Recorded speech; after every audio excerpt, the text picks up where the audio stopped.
Hello students, welcome you all on e-learning platform of GS College of Commerce, Wardha, and I am a subject teacher for Business Economics BCCA 3rd Sem. In earlier lectures in previous classes we have gone through either we have started theory of production, and in theory of production we have seen what is production, okay, then how the production function works, and in case of production function, how a producer or a manufacturer varies his input to earn or to yield maximum production. That is what we need to see in production function. Rather, we have gone through in details and we have thrown light on each and every factor of production function. What is production function? It is a functional relationship, physical and technical relationship between input and output. As we have seen, there are factors of production: land, labor, capital and entrepreneur. These are the factors of production, and in production function these factors of production are treated as input and output. With the help of this input, whatever the output is earned, whatever the output is taken out is known as production. So input and output, it is a technical physical relationship between input and output. Land, labor and capital, these are the factors of production. This is the input for the producer, and total quantity of goods and services produced, that is the output, that is the end point of the production process, where the production process ends. Means total goods, total product quantity when it is produced, the end result is production. Okay, it means production activity is completed or finished. That is what is output.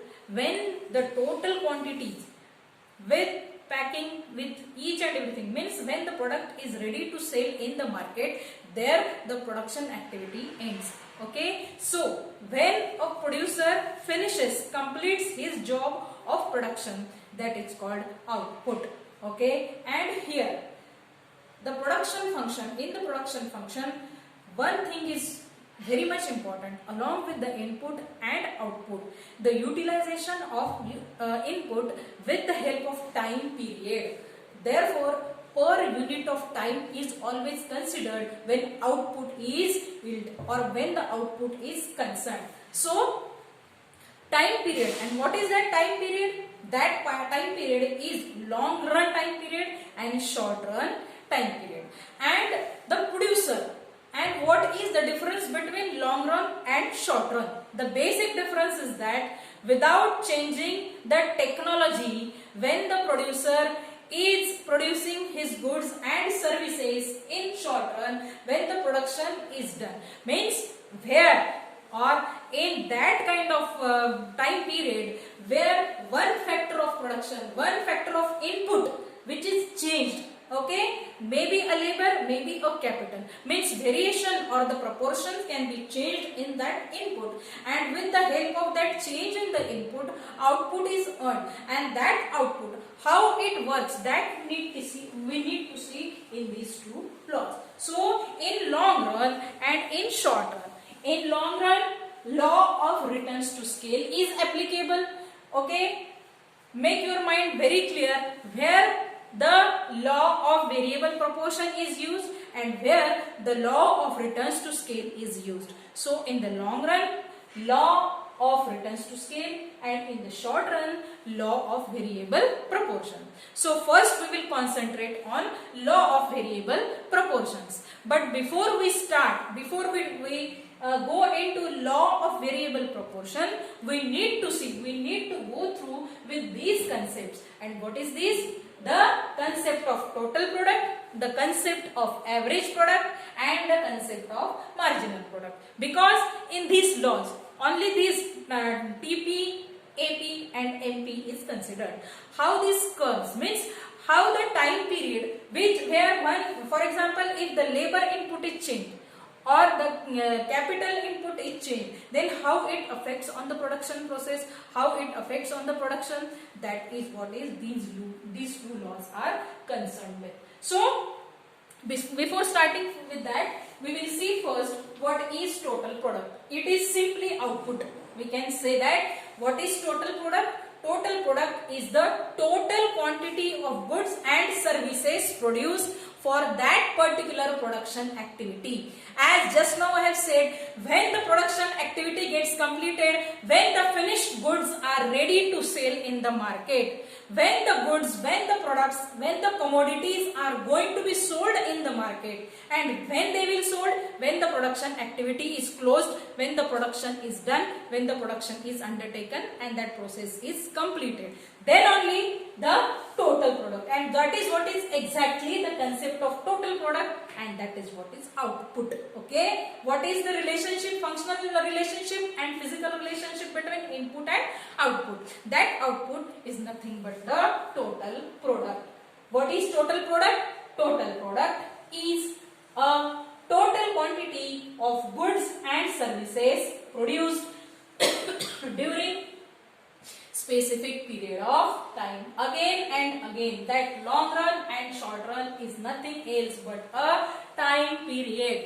The goods produced per unit per time period. That is why it is always said total product during the specific time period, during the specific period of time. Therefore, TP means total product is total quantity of production. Okay, when the goods are ready to sell in the market, when the goods are sold in the market by the producer, by the manufacturer, okay, that is what is total product. So the concept of total product is very simple. Okay, the total quantity of goods and services produced, there only the total the concept of total product ends. But now we will come to the average product. What is average product? Okay, average product refers to the total product per unit of given variable factor. Okay, what is that? Total product per unit of a given variable. See, which factors can be varied, which proportions can be changed, or which proportion can make variations. A producer can make variation only in 2 or 3 factors of production. What are these? Land, labor, capital. Okay, labor and capital, these 2 factors. So these are the variable factors. These are the 2 inputs which can be, where the changes can be made in those input, and those factors of production are known as variable factor, and these variable factors are nothing but labor and capital. Okay, capital means what? The money which a producer is having, the total amount of money a producer is utilizing for his production purpose. Okay, that is capital. And what is labor? Okay, a labor is a person who is earning wages within the production process. Okay, means without labor the production process cannot take place. Okay, labor is equally important to the related other factors, that is land, capital, entrepreneur. Labor is a physical effort which is made towards that production process. So variable factor is labor and capital. Therefore, dividing total product by the quantity of variable factor, AP is calculated. Means how average product is calculated? Here how average product is calculated is AP, that is average product is equal to total product, means the total quantity of goods and services which are produced divided by quantity of variable factor. If the average product has to be calculated, then what formula will be used? Total product divided by quantity of variable factor. Now here we have taken labor as a variable factor. Therefore, total product divided by L, that is labor input. So here average product, how to calculate the average product? Therefore, for example, total product produced is 400 commodity, means 400 product. Okay, for example chairs hai, tables hai, bottles hai and pens hai. Okay, so total 400 commodities are produced. For example, we are taking here. So per day with 25 labor. Here with the help of 25 labors, 400 numbers of bottles. For example, this is the bottle, and these 400 bottles are produced. with the help of 25 laborers, producer, manufacturer is producing 400 numbers of bottles per day with the help of 25 laborers employed. Therefore, average product is equal to total product divided by quantity of variable factor, because as we have continuously saying that labor and capital, these are the two variable factors which may be changed. Therefore, 400 is equal to 400 divided by 25, 16 unit per labor. Matlab, with the help of this 25 labor, each labor has produced 16 bottles. Okay, that is what is average product. Now we will come to the marginal product. What is marginal product? In addition to the variable factor, all other factors being constant. Okay, when the word marginal is used, then you need to remember, in case of marginal, law of diminishing marginal utility, we have seen what is the main meaning of marginal. The same concept, the same funda is used here.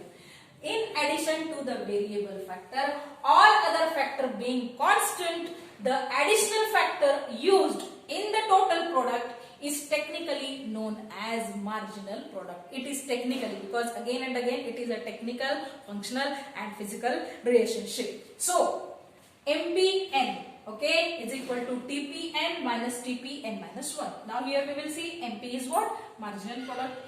TP is total output or total product. So, N, here N stands for quantity of variable factor. Okay, here we have taken L. Same way, N is known, means the formula what says MPN is equal to, matlab why we are taking it N? Because we have to calculate the extra additional factor which is used, additional variable factor which is used in the production process, that we have to calculate, and therefore N stands for quantity of variable factor. Now for example, 26 workers are used, then total product will be increased from 400 to 440. Definitely, when one number of labor increased, okay, which factor is which kind of factor production proportion is changed here? Labor. Okay, as here 26 labors are used, then total product will be increased from 400 to 440. Obviously, when one person is increased, then total output is also going to be increased. But if 26th worker is employed, then marginal product is 440 minus 400. So 40 units. So this is how the calculations are changing. And see, what is the reason behind all these changes? Why the producer is doing all these changes? To get the production done with minimum time. Okay, for example, the time is set for the particular production is 6 months. After making changes, after making variations or proportionate change in the variable factor, that time duration or particular time period may be decreased, so that he can sell his product into the market more earlier than the set period, so that he will save his labor, he will save his capital, and he will earn maximum profit. So this is how is the concept of marginal product. And why I am explaining you all this total product, average product and marginal product? Because if you do not understand the concept of total, marginal and average product, then you cannot understand the law of variable proportions or the law of what you say, that returns to scale. So time period, input, output, okay, these are the terms which you are going to listen repeatedly in theory of production. One thing is for sure, that input, output, technology used, okay, then time period, then variable factors, these are the repeated words which you are going to listen. And to understand these laws, you must know these concepts: total product, average product and marginal product. Okay, now what is the next step? In the next lecture, in next online lecture, what we are going to see? That is law of variable proportions. Okay, now in case of law of variable proportion, which variables, means which input can be changed? That we will see in our next online lecture. But for today, this is sufficient and this is enough. Concept of total product, average product and marginal product. So keep studying. Get ready for the exams for any time. So thank you.